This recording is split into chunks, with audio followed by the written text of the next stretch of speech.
नमस्कार मित्रों, स्वागत है आपका हमारे YouTube चैनल पर। एक बार की बात है, एक रियासत के मंत्री ने राजा को अपनी बेटी के विवाह समारोह में निमंत्रित किया।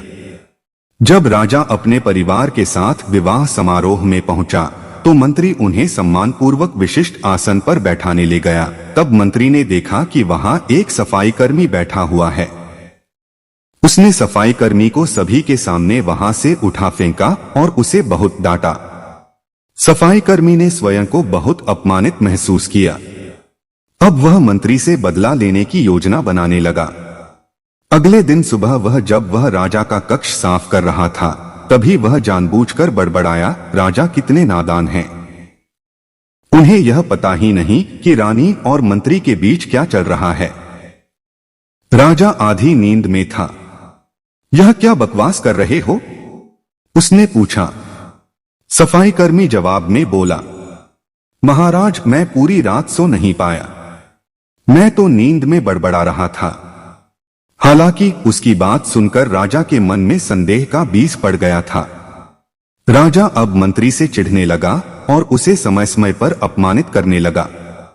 एक दिन तो उसने द्वारपालों से यह तक कह दिया कि वे मंत्री को महल में घुसने ही न दें।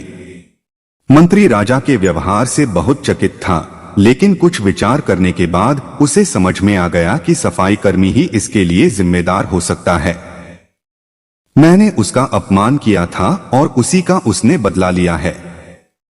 अब मुझे उसे दोबारा प्रसन्न करना होगा, तभी वह राजा की निगाह में मेरा सम्मान दोबारा दिला सकता है, मंत्री ने सोचा। एक दिन उसने सफाई कर्मी को अपने घर भोजन पर आने का निमंत्रण दिया और कहा, मेरे दोस्त, मुझे क्षमा कर दो। मैंने तुम्हारा अपमान किया था। मुझे गलती का एहसास हो गया है। इन सुंदर कपड़ों को उपहार के रूप में ग्रहण करो। चलो मेरे साथ भोजन करो। सफाई कर्मी प्रसन्न हो गया।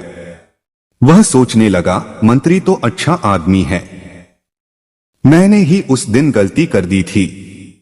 अब सफाई कर्मी प्रसन्न था और प्रयास करने लगा कि मंत्री के बारे में राजा की धारणा बदल जाए। एक बार जब वह राजा के कक्ष में गया तो राजा सो रहा था। वह बड़बड़ाने लगा, अरे, राजा का तो दासी के साथ प्रेम संबंध है। बड़ी लज्जा की बात है। राजा ने उसका बड़बड़ाना सुना तो उठकर बैठ गया। राजा ने सफाई कर्मी को बहुत डांटा। सफाई कर्मी बोला, क्षमा कर दे महाराज, मैं पूरी रात सो नहीं पाया, इसलिए दिन में ही नींद में बड़बड़ा रहा था। राजा को अपनी गलती समझ में आ गई। इस तरह की अफवाह के चक्कर में आकर उसने अपने बहुत अच्छे सलाहकार की अनदेखी शुरू कर दी थी। राजा ने मंत्री को बुलाया और दोनों फिर से मित्र बन गए। दोस्तों, इस कहानी से आपको क्या सीख मिली, कमेंट करके जरूर बताइए और ऐसे ही नई नई कहानियों के लिए हमारे चैनल को सब्सक्राइब कीजिए।